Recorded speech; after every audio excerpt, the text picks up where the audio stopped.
तब इनसे बात हुई, इन्होंने कहा 15 दिन में निस्तारण कर देंगे। वो 15 दिन तुम्हारे बेशर्मो अभी तक पूरे नहीं हुए। कलेक्टर आता है, फोटो खिंचाता है, गाड़ी के अंदर से नीचे नहीं उतरता, पास में एक कर्मचारी खड़ा छाता लेकर दोनों हाथों में, कहीं हमारे कलेक्टर साहब को धूप ना लग जाए। फिर काहे की ड्यूटी कर रहा है? घर जाके बैठ जाओ ना कलेक्टर महोदय, काहे को गाँव वालों को परेशान कर रहे हो? एसडीएम साहब आते, फोटो खिंचाते, निकल जाते। कभी कहते यहाँ से तुम्हारा रास्ता बंद है, यहाँ से बंद है, काहे का बंद है? पानी क्यों भेज रहे हो? क्यों नरक में डाल रहे हो हम लोगों को? क्यों मार रहे हो हम लोगों को? और उसके बाद बात करते हैं कि हम ये कर देंगे। ये 300 घर पानी से भरे हुए हैं। लास्ट बार इनके घर खराब हुए, इनके घरों के अंदर पानी घुसा, इनकी दीवारें ढही, इनकी छतें पड़ी, इनका नुकसान हुआ, इनका खाने पीने का सामान अंदर रह गया। तुमने एसडीआरएफ के तहत एक भी रुपए का मुआवजा दिलाया इन लोगों को? कितने गटर पड़े, कितने बाथरूम गिरे, कितने कुओं के अंदर दूषित पानी पी रहे हैं, और तुम आज एक पौधा लगाकर राज्यपाल से फोटो खिंचवा रहे हो। मैंने बालोतरा प्रशासन का मान रखा, नहीं तो सुबह राज्यपाल को भी यहाँ से हिलने नहीं देता। कमजोर मत समझना, ये गांव बहुत मजबूत है। इस गांव ने बहुत लड़ाइयाँ लड़ी। यहाँ आगे जाके देखना, मूर्तियां लगी हुई है महिलाओं और पुरुषों की, कहीं झुंझार हुए, कहीं सत्या हुई है। ये सूरपुरों की धरती है, कोई कमजोर नहीं है।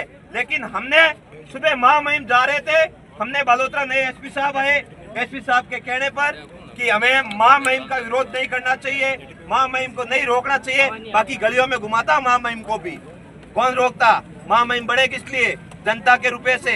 महामहिम जो अंदर बैठे एशियों की हवा किससे खा रहे? हमारे टैक्स के पैसों से खा रहे, हमारे दिए हुए एक एक रुपए के टैक्स से खा रहे। कोई दूसरों के पैसों से आप महंगी लग्जरी गाड़ियों में नहीं घूम रहे हो।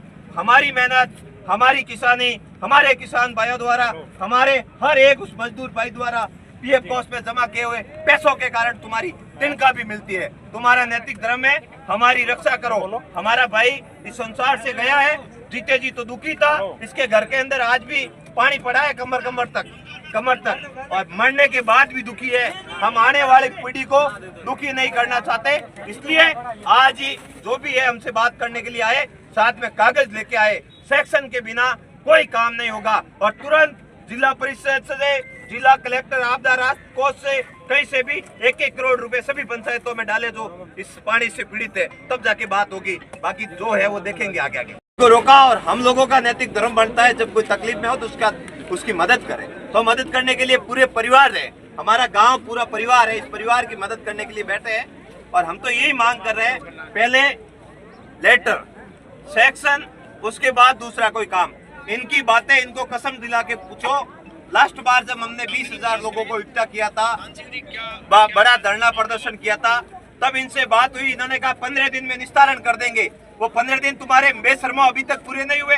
कलेक्टर आता है, फोटो खिंचाता है, गाड़ी के अंदर से नीचे नहीं उतरता, पास में एक कर्मचारी खड़ा छाता लेकर दोनों हाथों में, कहीं हमारे कलेक्टर साहब को धूप ना लग जाए। फिर काहे की ड्यूटी कर रहा है? घर जाके बैठ जाओ ना कलेक्टर महोदय, काहे को गाँव वालों को परेशान कर रहे हो? एसडीएम साहब आते, फोटो खिंचाते, निकल जाते। कभी कहते यहाँ से तुम्हारा रास्ता बंद है, यहाँ से बंद है, काहे का बंद है? पानी क्यों भेज रहे हो? क्यों नरक में डाल रहे हो हम लोगों को? क्यों मार रहे हो हम लोगों को? और उसके बाद बात करते हैं कि हम ये कर देंगे। ये 300 घर पानी से भरे हुए हैं। लास्ट बार इनके घर खराब हुए, इनके घरों के अंदर पानी घुसा, इनकी दीवारें ढही, इनकी छतें पड़ी, इनका नुकसान हुआ, इनका खाने पीने का सामान अंदर रह गया। तुमने एसडीआरएफ के तहत एक भी रुपए का मुआवजा दिलाया इन लोगों को? कितने गटर पड़े, कितने बाथरूम गिरे, कितने कुओं के अंदर दूषित पानी पी रहे हैं, और तुम आज एक पौधा लगाकर राज्यपाल से फोटो खिंचवा रहे हो। मैंने बालोतरा प्रशासन का मान रखा, नहीं तो सुबह राज्यपाल को भी यहाँ से हिलने नहीं देता। कमजोर मत समझना, ये गांव बहुत मजबूत है। इस गांव ने बहुत लड़ाइयाँ लड़ी। यहाँ आगे जाके देखना, मूर्तियां लगी हुई है महिलाओं और पुरुषों की, कहीं झुंझार हुए, कहीं सत्या हुई है। ये सूरपुरों की धरती है, कोई कमजोर नहीं है। लेकिन हमने सुबह महामहिम जा रहे थे, हमने बालोतरा नए एसपी साहब आए, एसपी साहब के कहने पर कि हमें महामहिम का विरोध नहीं करना चाहिए, महामहिम को नहीं रोकना चाहिए। बाकी गलियों में घुमाता महामहिम को भी, कौन रोकता? महामहिम बड़े किस लिए?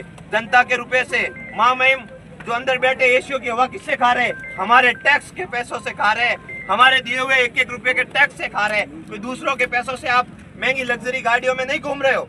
हमारी मेहनत, हमारी किसानी, हमारे किसान भाइयों द्वारा, हमारे हर एक उस मजदूर भाई द्वारा पीएफ कोष में जमा किए हुए पैसों के कारण तुम्हारी तिनका भी मिलती है। तुम्हारा नैतिक धर्म है, हमारी रक्षा करो। हमारा भाई इस संसार से गया है, जीते जी तो दुखी था। इसके घर के अंदर आज भी पानी पड़ा है कमर तक और मरने के बाद भी दुखी है। हम आने वाली पीढ़ी को दुखी नहीं करना चाहते, इसलिए आज ही जो भी है हमसे बात करने के लिए आए, साथ में कागज लेके आए। सेक्शन के बिना कोई काम नहीं होगा और तुरंत जिला परिषद से, जिला कलेक्टर आपदा राहत कोष से, कहीं से भी 1-1 करोड़ रुपए सभी पंचायतों में डाले जो इस पानी से पीड़ित है, तब जाके बात होगी। बाकी जो है वो देखेंगे आगे।